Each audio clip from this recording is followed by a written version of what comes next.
Segundo Reis, capítulo 4. Vamos ficar de pé? Glória a Deus. E uma mulher das mulheres dos filhos dos profetas clamou a Eliseu, dizendo: meu marido, teu servo, morreu, e tu sabes que o teu servo temia o Senhor. E veio o credor a levar-me os meus 2 filhos para serem servos. E Eliseu lhe disse: que te hei de eu fazer? Declara-me que é o que tens em casa. E ela disse: tua serva não tem nada em casa, senão uma botija de azeite. Então disse ele: vai, pede para ti vasos emprestados a todos os teus vizinhos, vasos vazios, não poucos. Então entra, fecha a porta sobre ti, sobre teus filhos, e deita o azeite em todos aqueles vasos, e põe à parte o que estiver cheio. Partiu, pois, dele, e fechou a porta sobre si e sobre seus filhos. E eles lhe traziam os vasos, e ela os enchia. E sucedeu que, cheios que foram os vasos, disse a seu filho: traze-me ainda um vaso. Porém ele lhe disse: não há mais vaso nenhum. Então o azeite parou. Então veio ela e o fez saber ao homem de Deus, e disse ele: vai, vende o azeite e paga a tua dívida, e tu, teus filhos, vivei do resto. Amém. Tome o seu assento, vamos ouvir o hino, depois vamos meditar na palavra de Deus. Amém. Saúde os irmãos com a paz do Senhor. Mira hacia arriba, levanta tus ojos, mira hacia arriba y contemplarás Jesús regresando vestido de blanco, a su iglesia él llevará. Aquel que tiene el Espíritu Santo, el fuego divino lo guardará. Aquel que sufre estará sonriendo, aquel que llora estará subiendo. Con Jesucristo van a vivir. Yo quiero subir, yo quiero subir en aquel día maravilloso. Yo quiero subir, yo quiero subir, yo quiero subir en aquel día maravilloso. Yo quiero subir. Todo nos muestra que Cristo ya viene, el Apocalipsis se ha de cumplir. Hambres y guerras y terremotos, está llegando el tiempo de ir. Aquel que tiene el Espíritu Santo, el fuego divino lo guardará. Aquel que sufre estará sonriendo, aquel que llora estará subiendo. Con Jesucristo van a vivir.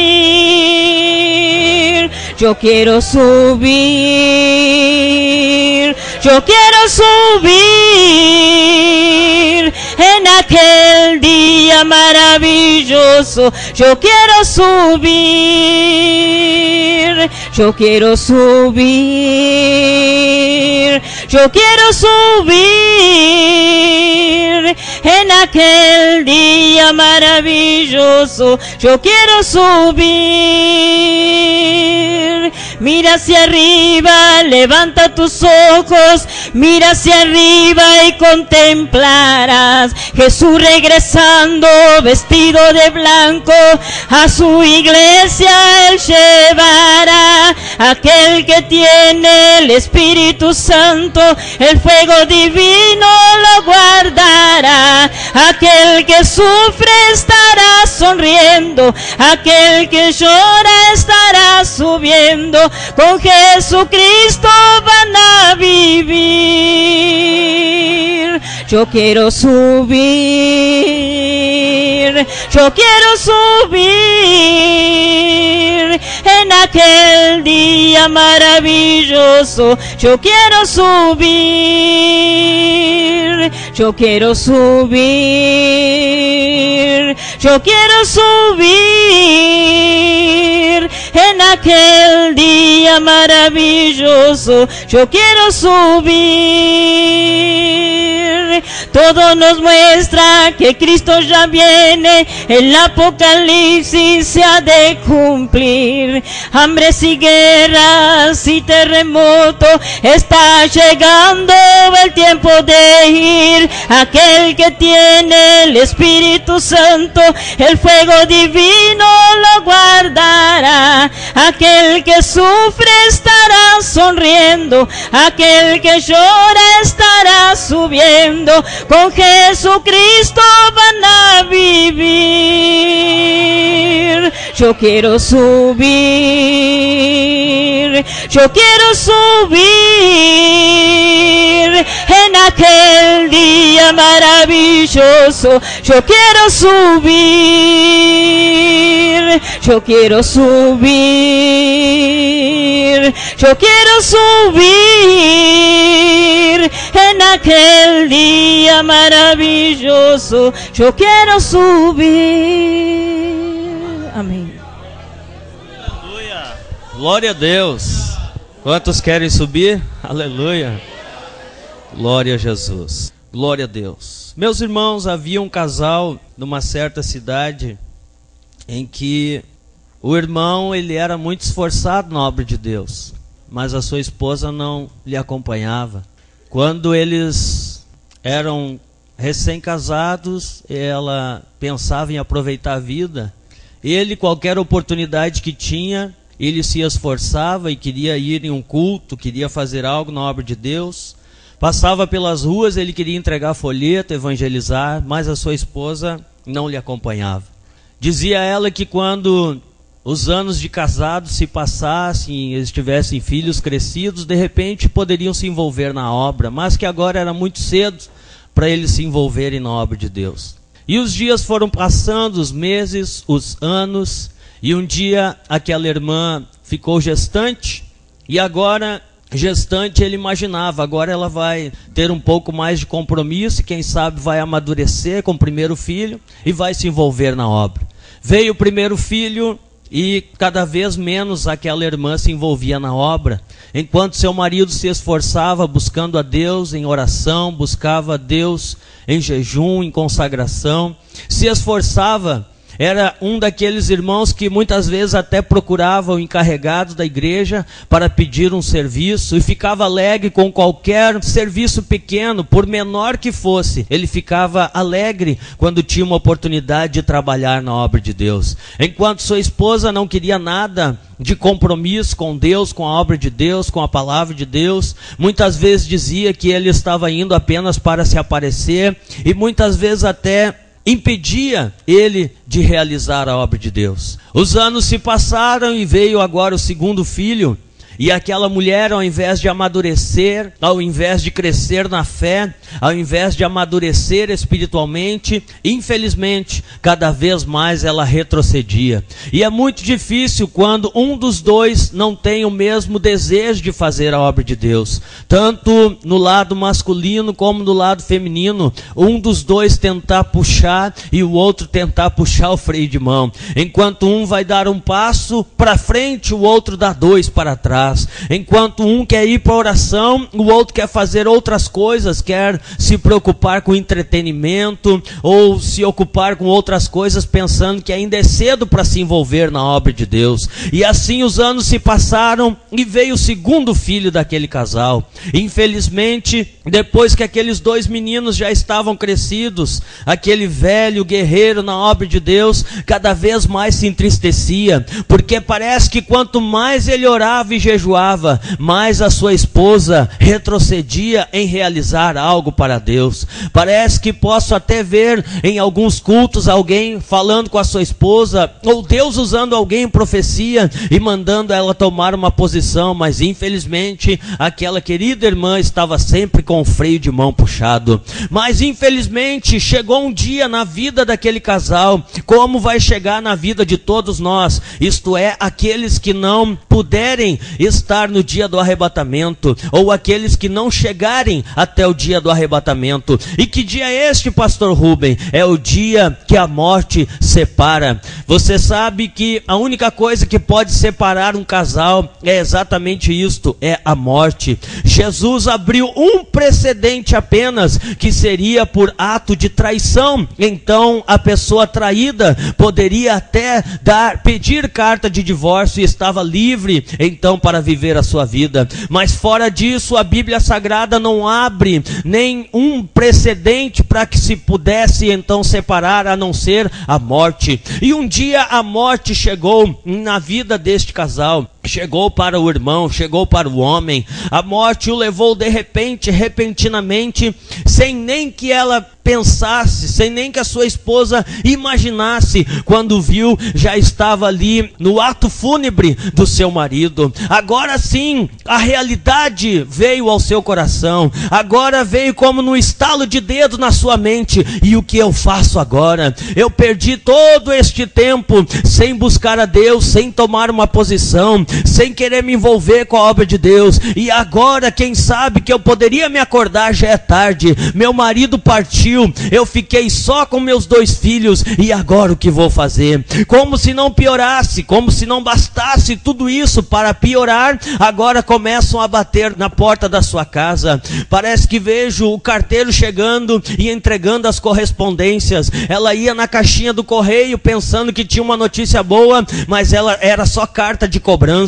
Era carta do Serasa, carta do SPC, era só gente batendo na porta para cobrar. E agora os dias se passaram, as dívidas aumentaram, os juros iam comendo solto, e agora eles já não queriam somente cobrar o que ela devia, mas agora queriam até levar os seus filhos. Na época, se alguém não tivesse dinheiro para pagar uma dívida, ele podia pagar com prestação de serviço, se fosse homem, mas no caso de mulher, tinha que entregar um membro do sexo masculino da família para trabalhar em favor, em troca daquela dívida. E como aquela mulher tinha uma dívida grande e tinha 2 filhos homens, então ela era muito procurada pelos credores, pela cobrança, pela assessoria jurídica da época. E agora batiam na porta da casa dela cobrando e dizendo: olha, se até tal dia a senhora não pagar a dívida, nós vamos levar os seus filhos e eles vão trabalhar para nós para pagar a dívida que ficou. Agora que ela começou a despertar para a realidade do mundo espiritual.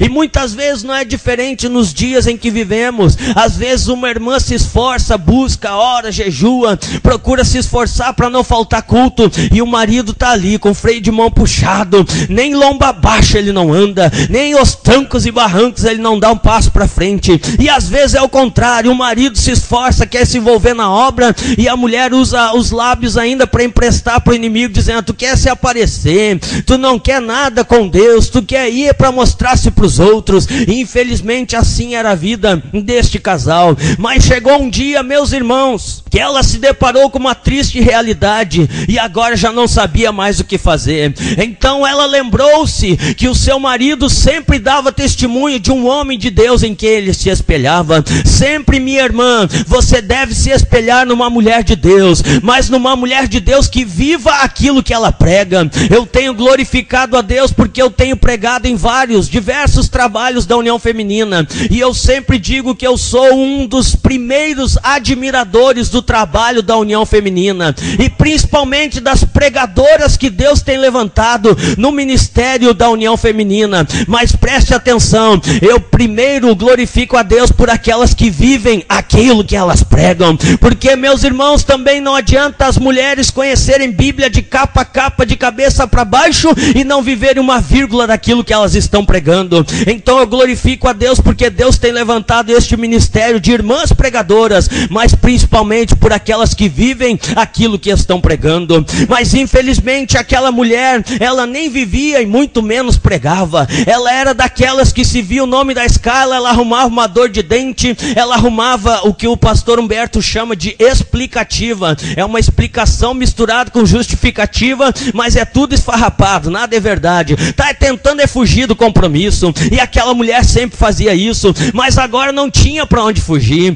não tinha onde recorrer, não tinha como mandar o seu marido tirar a escala no lugar dela. Era ela que tinha que encarar a realidade, era ela que tinha que ir para frente do campo de batalha, era ela que tinha que dar a cara para bater pelos seus filhos, senão iriam levar eles para trabalhar em troca daquela dívida. Então ela lembrou, como eu estava falando, daquele servo de Deus que o seu marido sempre dava testemunho. Olha, minha esposa, tem um homem de Deus por aí que eu estou admirando ele. Ah, tu vive admirando os pregadores? Não, mas esse é diferente. Não só quando ele prega Deus opera, mas quando ele caminha as pessoas olham e dizem, lá vai um homem de Deus. Quando ele levanta a mão as coisas acontecem. Quando ele profetiza, Deus honra a palavra que sai da boca dele. Este homem é um homem de Deus, minha esposa. E ela lembrou, agora eu estou sozinha, vão levar meus filhos, as dívidas batendo, o que eu vou fazer? Não vão me dar emprego, eu sou uma viúva, eu vou ter que buscar socorro em Deus. Aleluia! Que coisa ruim é quando nós estamos na pior, mas que coisa boa, quando nós estamos na pior, nós lembramos de recorrer àquele que pode solucionar qualquer problema. Nós sabemos que existem problemas que nós podemos bater na casa de um parente que é bem abastado financeiramente. Quando bate o desemprego, podemos bater na casa de um familiar que é empresário. Quando bate a dificuldade, nós podemos bater na porta de alguém que pode nos ajudar. Quando bate a enfermidade, nós lembramos de alguém que tem um lugar que pode nos ajudar, que tem uma assistência médica que pode nos emprestar. Mas que coisa terrível é quando nós olhamos para os lados e não tem ninguém para nos ajudar. Aí que vem a parte boa, nós lembramos de alguém que pode nos ajudar,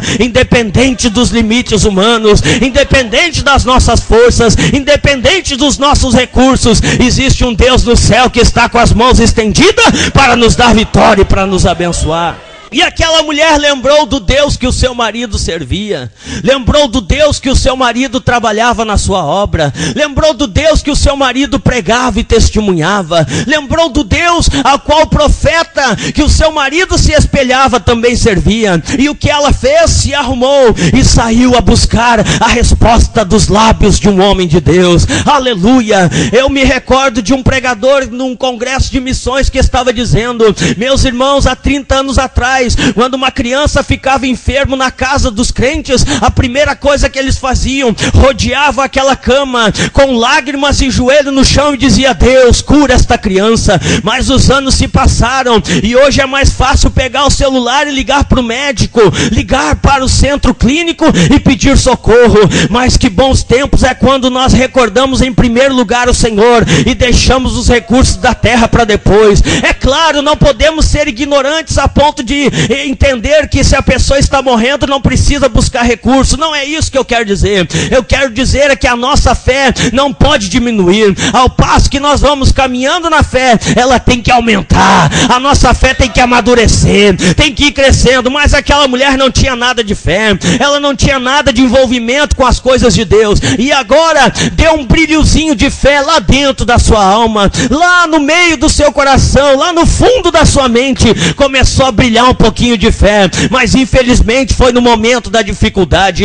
Eu quero intitular esta mensagem como Deus cria situações para acrescentar a nossa fé. Às vezes, meus irmãos, nós estamos sem fé e Deus quer nos abençoar. Ei, escute aqui, o maior interessado em te abençoar, minha irmã, é o próprio Deus. O maior interessado em te abençoar, meu irmão, é o Senhor Jesus Cristo. Ainda que você queira uma bênção de 10 metros, Deus quer te dar uma bênção de 1 quilômetro. Ainda que você queira uma bênção de 500 quilos, Deus quer te dar uma bênção de 500 toneladas. Deus é mais interessado em nos abençoar do que nós mesmos de querer ser abençoado. Mas às vezes a nossa fé é tão raquítica que Deus tem que nos levar para um brete. Brete é uma palavra forte, é o que se coloca o boi para o matadouro, para dar marretada na testa para matar ele.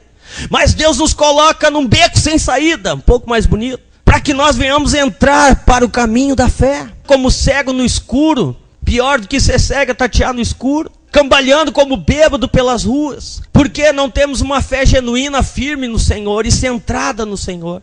Então Deus nos afunila e vai nos encaminhando para o caminho da fé. E aí Deus muitas vezes cria algumas situações, porque Ele quer acrescentar a nossa fé. Eu olho para a Bíblia Sagrada e vejo Pedro, um homem sem fé, chegou ao ponto de dizer: Senhor, está todo mundo indo embora, a fé dele estava lá embaixo, estava 0 grau, e o Senhor diz que aí também, eu vejo aqui Deus dizendo que ninguém é insubstituível, ninguém é insubstituível na obra do Senhor. Pode ser o maior grandão que tem, com tudo que é canudo de curso teológico, ele não é insubstituível. A única coisa que é insubstituível é a presença do Espírito Santo, que pode acrescentar a nossa fé. E Deus olha para o céu, Deus olha dos céus e vê Pedro sem fé. Parece que eu vejo Jesus dizendo: Pai, olha a fé do Pedro, preocupado com os outros que estão indo embora porque a mensagem está forte. Diz para ele ir também, meu filho. Ele disse: tu quer ir também? Vai, Pedro, ninguém é insubstituível. Se tu pensa que tu é bom, tu vai embora. Meu pai manda outros 10 melhor do que tu, Pedro. Tchau para ti, Pedro. Não, Senhor, para onde iremos nós se só tu tem as palavras de vida eterna?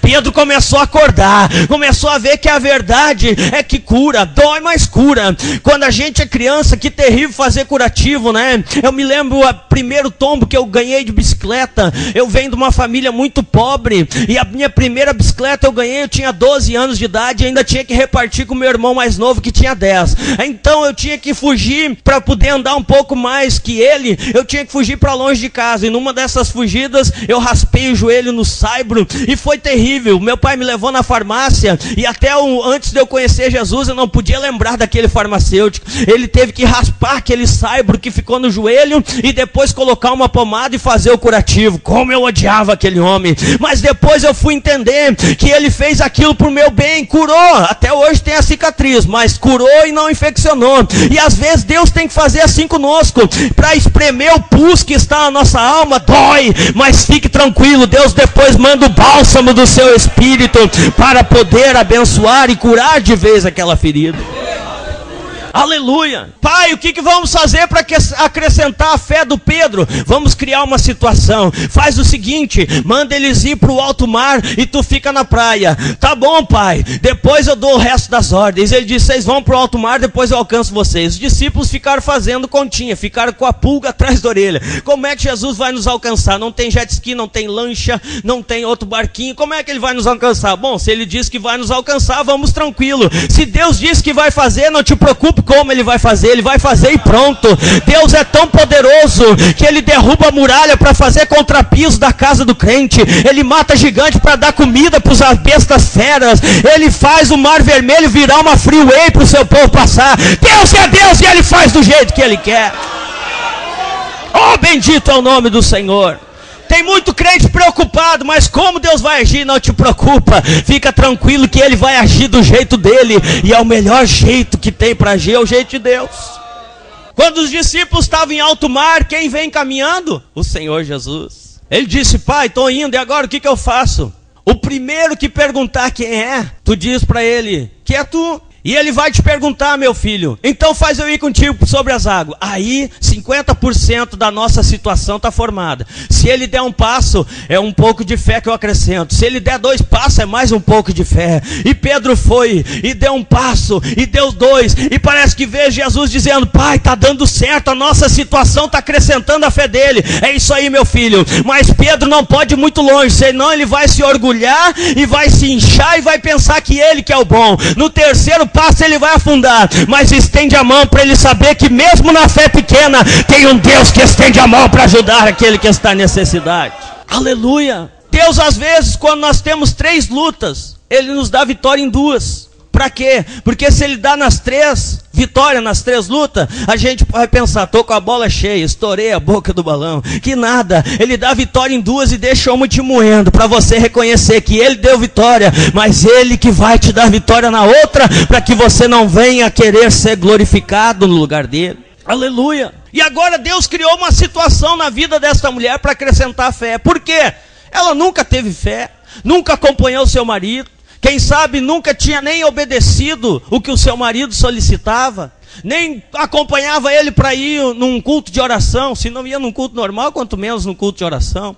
Mas agora, naquele dia, aquela mulher se levanta e vai buscar socorro aonde? Na casa do homem de Deus. E quando ela chega na casa do profeta, ela começa a dizer: ó homem de Deus, paz do Senhor. Já estava enferrujado, paz do Senhor dela. Ela nem sabia como se expressar. Mas a Bíblia agora diz que ela foi até a casa do homem de Deus e diz para ele: olha, o meu marido morreu, eu estou viúva, mas o senhor conhece o meu marido. Ah, quem era o seu marido? Era o fulano de tal. Ah, o seu marido eu conheço, mas a senhora eu não conhecia, porque todos os cultos e todos os dias que tinha aconselhamento, ele ia lá choramingar no meu gabinete, porque a senhora não queria acompanhar ele, a senhora não queria ir nos cultos, a senhora não queria ir na oração, a senhora não queria ir na consagração, a senhora não queria participar da união feminina. Eu conheço o seu marido e me lembro muito bem dele, inclusive eu estava no ato fúnebre, mas a senhora eu não conhecia não, dona fulana de tal.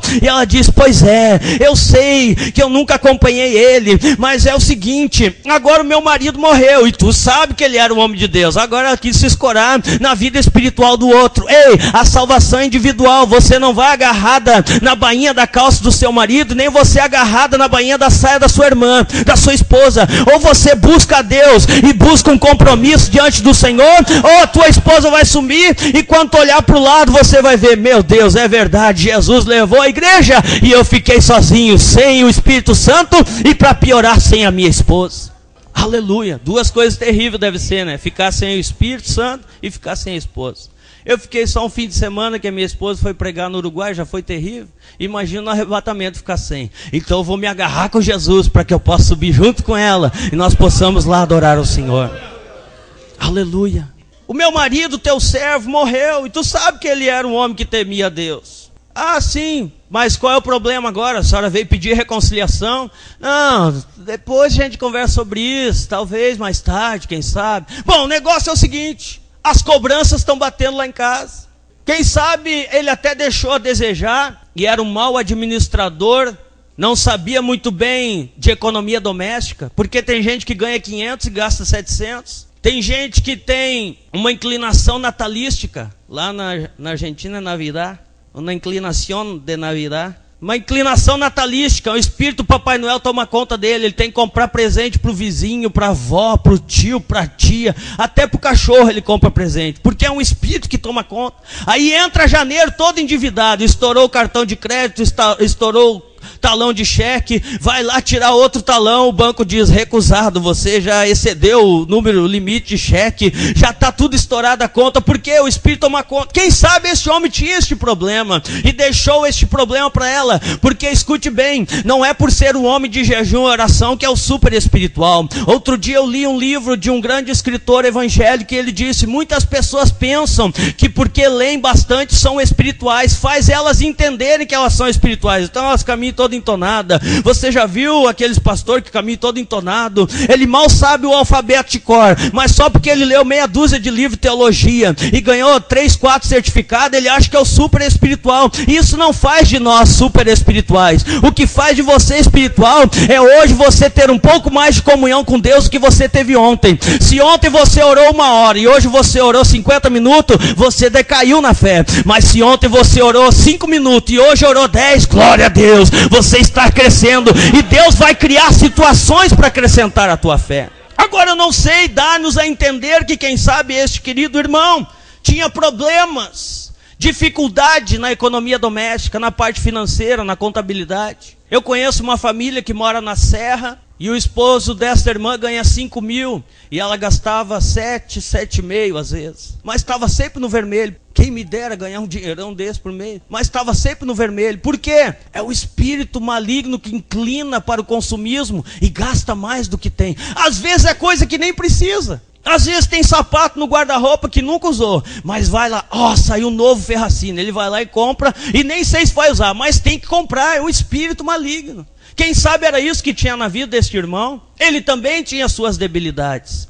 Mas o interessante é que quando esta mulher se aproximou do homem de Deus, ela não foi lá simplesmente pedir um socorro, como pensando, de repente vai tirar uma oferta e vai me dar uns troquinhos. Não, agora Deus estava criando uma situação para gerar fé no interior daquela mulher. Ela disse, eu vou ter que ir até lá. Se ele é um homem de Deus, como o meu falecido marido dizia, então Deus vai usar ele para me abençoar e para me dar vitória. Ela foi até ele. Ele disse, olha mulher, o que eu posso fazer por ti? Aleluia. Nós temos, irmãos, que estender as mãos para assistência social. Temos que estender as mãos para quem precisa de roupa, de calçado, de alimento. Mas depois que você fez isso, ensine a esta pessoa a ter fé que Deus pode na próxima fazer um milagre. Senão esta pessoa nunca vai crescer na fé. Ela vai sempre depender daquilo que você dá para ela. Ela nunca vai crescer na fé. O missionário Hugo estava me contando sobre alguns milagres que Deus tem feito na obra missionária. Nós ajudamos na compra do material da cidade de Tapebiquá, que foi o primeiro campo missionário que o irmão Hugo trabalhou. Tapebiquá significa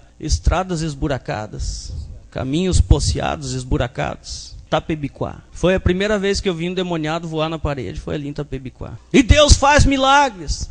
Mas se nós sempre estendermos a mão, der alimento, der roupa, der calçado, esta pessoa não vai gerar fé, ela vai gerar o interesse. E nós temos que ajudar, sim, temos que estender a mão, mas temos que mostrar que Deus é muito mais do que assistência social. Deus é poderoso, e para aquele que tem fé, Ele gera maior fé ainda, e Ele pode promover um milagre na vida da pessoa. O que eu posso fazer por ti, mulher? As irmãs da Abraço não estão aqui hoje, o armário está fechado, o que eu posso fazer? Bom, deixa eu ver, Senhor, me dá uma revelação. O que tu tem na tua casa? Olha, eu vou lhe ser sincera, profeta, eu não tenho nada. Mas como não tem nada? É impossível tu não ter nada. Alguma coisa tu tem que ter. Eu tenho no cantinho do armário da cozinha lá uma botija com um pouquinho de azeite, é só. Às vezes o que para nós é nada, para Deus é o tudo, pronto. É só aquilo que Ele queria. Às vezes você está dizendo, mas eu não tenho nada para Deus usar. Mas esse nada que tu tem, para Deus é o tudo, para Ele fazer um milagre na sua vida. Mas eu não tenho nada. Se você veio esperando algo de mim, eu não tenho nada. Então senta e deixa para o outro. Me lembro de uma história ali em São Leopoldo. O dirigente escalado estava dirigindo o culto. Estava bom e Deus abençoando. E o escalado não chegava e não chegava. E deu 8, e 8h15, 8h30. E o escalado não chegava. E tinha um bêbado sentado. É engraçado, mas ao mesmo tempo é triste. E um bêbado sentado no último banco assim.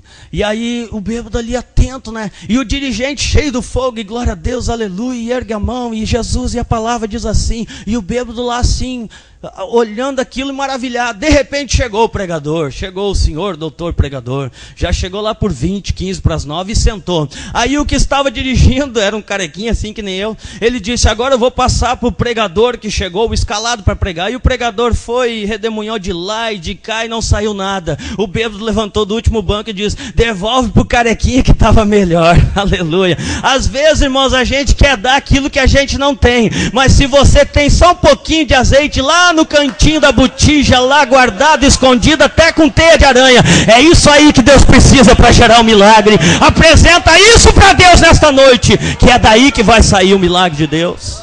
Aleluia. E meus irmãos, não deixa o dirigente tomar o teu lugar. Vai buscar Deus quando estiver escalado para pregar. Aleluia. Eu tenho um pouquinho de azeite lá numa botija, guardadinha num canto, deve estar empoeirado, cheio de teia de aranha, e o azeite já deve estar até velho. Então tá, tu faz o seguinte, tu vai nos vizinhos e pede vasilha emprestada. Meu Deus, que choque aquela mulher levou. Mas nem para sair por culto com meu marido eu saía. Eu vou sair nos vizinhos pedir coisa emprestada. Chegou a hora de se humilhar. Aleluia. Para acrescentar a fé tem que se humilhar. Às vezes, irmãos, a nossa razão quer ganhar e quer vencer no bate-boca com o outro. E às vezes nós somos bons de argumento, queremos argumentar e queremos sair por cima. Ei, você quer sair por cima com Deus? Te humilha. Quanto mais você se humilhar, mais por cima Deus te exalta, mais Deus vai te levantar. Tu tá com problema, não tá? Tô. Não estão querendo levar os teus filhos para ser escravo? Sim. E tu vai continuar na mesma pompa, na mesma posição quando teu marido era vivo? Ei, te acorda, mulher. Teu marido já se foi, está na hora de você tomar uma posição com Deus. Ou você toma uma posição, ou se não, deixa de me incomodar porque eu estava buscando a Deus. Ela disse, tá bom, qual é a ordem mesmo? Vai nos vizinhos e pede vaso emprestado. Mas pede vaso vazio e de tudo. Pede vasilha, balde, jarra, garrafa, pet, não tinha, mas pede de tudo. E vai para tua casa e fecha a porta atrás de ti. Imagine, meus irmãos, que vergonha. Aí então ela pensou, bom, ele não disse que é para eu pedir, ele disse que é para trazer. Então tá, chegou em casa, meus filhos, vem cá, ó, a mamãe tá triste porque quer levar vocês. O que, mãe? Aqueles homens que estão cobrando aí na porta querem levar vocês para escravo. Mas nós não queremos ser escravo, mamãe, e eu também não quero que vocês vá. Então faz o seguinte, vá nos vizinhos e começa a pedir vasilha emprestada. Para quê? Para de pergunta, vai e faz o que eu tô mandando. Às vezes tem gente que quer questionar Deus, por quê, para quê, de onde, quando e como. Não questione a Deus, só obedeça, busque o que Deus está mandando e o milagre Ele vai fazer. Então tá bom, mamãe. Eles começaram a ir bater na casa daquela vizinha, que ela dizia, aquela crente lá, nem cumprimenta a gente, nem vai ter gente que amanhã de manhã vai ter que procurar o seu vizinho e dizer, oi, eu estou morando aqui, eu sei, eu lhe conheço. Não, aqui estava morando de ontem para trás é outra, hoje é outra. Eu quero lhe agradecer por a senhora ser minha vizinha. Tem gente que tem que fazer as pazes até com o vizinho ímpio, porque às vezes não dá um bom testemunho. Aí quem sabe alguém disse, tu não é filho da crente, aquela que nem bom dia não dá pra gente, passava na rua toda pomposa. É que a mãe mandou pedir um vaso emprestado. O quê? A tua mãe pedindo coisa emprestada? É que eu não posso lhe explicar agora. A senhora pode me emprestar o vaso? Pode, toma aqui. A senhora tem mais alguma coisa, vizinho? Por quê? Olha, que a senhora puder me dar vaso, bacia, balde, tudo que a senhora tiver, tá bom, leva. E foi. E a Bíblia diz que o profeta deu uma ordem, fecha a tua porta atrás de ti. Ei, meu irmão, minha irmã, para o milagre ser gerado na tua vida, fecha a porta atrás de ti. Primeiro, não deixa as coisas do mundo entrar dentro da tua casa. E segundo, não deixa os curiosos ver o milagre que Deus está fazendo na tua vida. Porque às vezes Deus fala que vai fazer alguma coisa e você abre a boca para todo mundo falando, não, fica quietinho, fecha a porta atrás de ti. Jesus disse, entra no teu aposento, fecha a porta e o teu pai que ouve em segredo te recompensará. Fecha a porta, o diabo não vai entrar e o milagre vai ser gerado. A mulher pegou aquele vaso e disse, bom, o profeta mandou encher, mandou derramar sobre os outros. Aquela mulher pegou aquele vaso com um pouquinho de azeite lá no fundo, que nem dava para enxergar, e começou a derramar. De repente encheu um vaso. Tinha só um pouquinho, mas encheu um balde, traz outra bacia, e derramou. Chegou um tempo que eu penso que ela nem desemborcava mais, ela já estava com um vaso assim, e não parava de sair azeite. O missionário Jorge Souza estava me contando, agora há poucos dias, quando eu estive lá, que quando ele estava cuidando de uma determinada localidade, numa igreja, ali chegou um irmão que não tinha gasolina para voltar para a cidade da qual ele tinha vindo. Ele morava aproximadamente a 300 e poucos quilômetros dali. E então ele diz, pastor, eu precisava de uma ajuda sua. Eu devo ter, se não muito, 2 litros de gasolina no tanque. E eu tenho que fazer mais de 300 quilômetros para voltar embora. O senhor poderia me ajudar alguma coisa? E então o pastor Jorge disse, irmão, eu não tenho dinheiro para abastecer o teu carro, mas eu creio que nós podemos fazer alguma coisa. O que o senhor pode fazer por mim? Abre aí a tampa do tanque. Ele abriu a tampa da boca do tanque do carro e disse, enfia uma mangueira aí dentro. Enfiaram uma mangueira. Ele sabia que só tinha 2 litros lá dentro. E o missionário Jorge diz, começa a trazer garrafa PET. Quantas tem aí? Tem uma pilha ali. Trouxeram aquela pilha, ele deu um chupão naquela mangueira e começou a sair gasolina. Encheu uma garrafa PET. O senhor disse que tinha 2 litros? Sim, tinha 2 litros. Traz outro. Encheu mais 1 litro. Glória a Deus. Traz outro. Encheu mais 1 litro. Encheu 5, 10. Encheu 12 litrão. E ele disse, traz mais garrafa.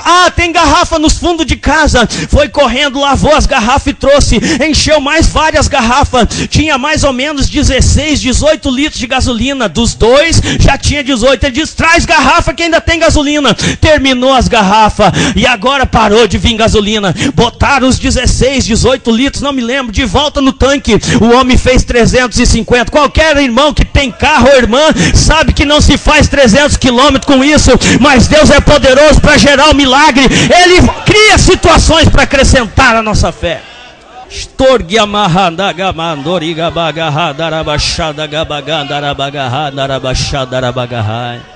Nós precisamos que Deus acrescente a nossa fé, meus irmãos. Fé gera milagres. Dinheiro não gera fé, mas fé gera dinheiro. Posição não gera fé, mas fé gera posição, diante de Deus principalmente. Eu estava lendo a história de George Miller, um homem chamado por Deus para viver por fé. Ele alugou uma sala e colocou 36 crianças órfãs.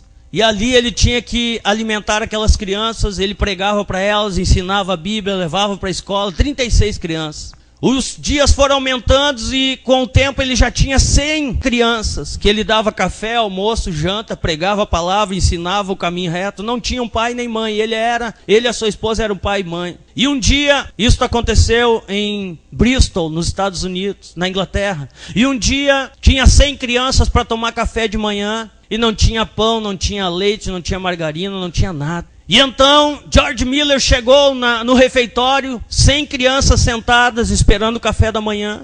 E ele levantou os braços e disse: Senhor, muito obrigado por este dia, abençoa cada uma das crianças. Ele disse: vocês sabem que já está quase na hora de vocês irem para a escola, não é verdade? Então vamos ver o que Deus vai preparar para nós para o café. E as crianças ficaram se olhando, sabia que não tinha nada. De repente bate alguém na porta. Ele abriu a porta, era o padeiro era crente. Ele disse: irmão George, eu não sei o que aconteceu, mas o Espírito me inquietou. Eu virei a madrugada fazendo pão e depois Deus me disse: mas não é para te vender, é para te levar no orfanato. Estão aqui os pães quentinhos que eu tirei agora, o senhor aceita? E ele disse: sim, pode distribuir para as crianças na mesa. Homem que tem fé, ele nem se preocupa de onde vai vir nem como. Não passou 5 minutos, alguém bate na porta, era o leiteiro. Na época o leite era em garrafinha de vidro. E ele disse: senhor George, bom dia, me desculpe lhe molestar esta hora da manhã, mas é que o meu carrinho quebrou e para eu levar para consertar eu tenho que descarregar. O senhor se importa se eu lhe doar todos estes litros de leite que estão no carrinho? E ele disse: não senhor, muito obrigado. E as crianças tomaram leite, comeram pão e deram glória ao nome do Senhor Jesus.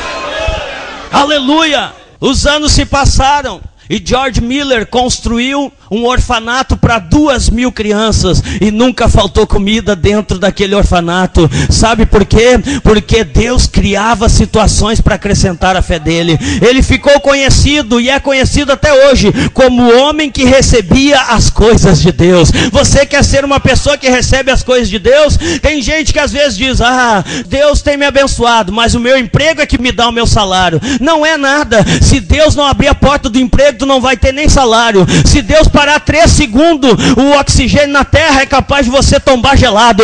Tudo vem de Deus. Nada que o homem recebe não vem de Deus. E Deus permite situações adversas para criar situações para acrescentar a nossa fé. Agora, meus irmãos, a Bíblia diz que esta mulher tinha um pouco de azeite lá, mas agora ela já não tinha nem onde colocar mais. Eu imagino que não faltava curioso espiando pela fechadura, espiando pela janela, dizendo: o que aquela crente que tinha um título de crente, mas não era bem crente, o que ela quer com os vasos? Eles vinham e olhavam: olha lá, ela está só com um vaso, e aquele vaso não para de jorrar azeite. Meu Deus, e aquele azeite, pela cor dele, ele é de primeira, porque quem conhecia a azeitona e sabia como era feito o azeite, o óleo da oliva, eles sabiam que o azeite, qual tipo que ele era pela cor e pela espessura. Eles estavam dizendo: olha ali, aquele azeite é de primeira, meio vaso daqueles ali já dava para mim viver um ano inteiro. Ela encheu um monte de vaso, e agora ela não sabia o que fazia, se chorava, se pulava, se ria, se rodopiava, se atirava no chão, abriu a porta e saiu correndo: profeta, profeta! E quando ela chega na casa do homem de Deus, ele estava orando, é claro, porque homem e mulher de Deus não perde tempo olhando bobagem, nem falando bobagem. Ele estava orando. Quando ele levantou da oração: fala, minha irmã, e agora o que eu faço? Porque, olha, encheu todos os vasos de azeite, mas quando terminou os vasos vazios, não tinha mais aonde botar azeite. Você quer receber azeite? Seja um vaso vazio. Tem muito vaso cheio que quer ser cheio do Espírito, mas primeiro tem que se esvaziar. Tem que se esvaziar do orgulho, tem que se esvaziar da sua razão, tem que se esvaziar do seu ego, tem que se esvaziar dos seus pensamentos, tem que se esvaziar do seu velho homem, tem que se esvaziar daquilo que ele acha. Hoje existe o tal do achômetro, eu acho isso, eu acho aquilo, mas tem um hino que diz, crente não acha, ele tem certeza. Ou você tem fé ou você não tem fé. E ela disse, olha, e agora o que eu faço? Ora, mulher, quantos litros de azeite tu tem? Nem deu tempo de eu contar, mas deve ter um pouquinho para eu viver o resto da minha vida. Então, mulher, vai, vende o azeite e tu e os teus filhos vivem do resto. Paga a tua dívida e glorifica o nome do Senhor. Deus criou uma situação, mas acrescentou a fé daquela pobre mulher. Deus nesta noite está dizendo para você, eu não sei a situação que você está, mas o Deus que mandou pregar isso, Ele sabe, porque eu passei boa parte do dia aqui estudando outra mensagem, e quando eu abri a Bíblia antes de sair de casa, Deus me deu esta mensagem, porque Deus quer acrescentar a tua fé. Pastor, mas eu estou passando por um funil de Deus. Dá glória a Jesus, porque quando você passar por ele, a tua fé vai estar acrescentada. Fique de pé nesta hora em nome do Senhor Jesus. Aleluia. Nós queremos crentes cheios de fé na nossa igreja. Crente que não precisa virar e correr atrás de campanha, de congresso ou atrás de evento por aí para ser cheio. O coitado do homem no tanque de Betesda, ele esperava o movimento para ser curado. Tinha que descer o anjo, movimentar a água para ele entrar e ser curado. Ei, não seja crente de movimento. Tem crente que tem que correr atrás de movimento para ser abençoado. Não, Deus quer acrescentar a tua fé. Às vezes num culto com meia dúzia, num dia chuvoso, num dia feio, que nem o que estava escalado para pregar não foi, mas você está lá sentadinho dando glória a Deus. O escalado amanhã vai sentar no banco e você vai pregar para ele, porque Deus quer acrescentar a tua fé.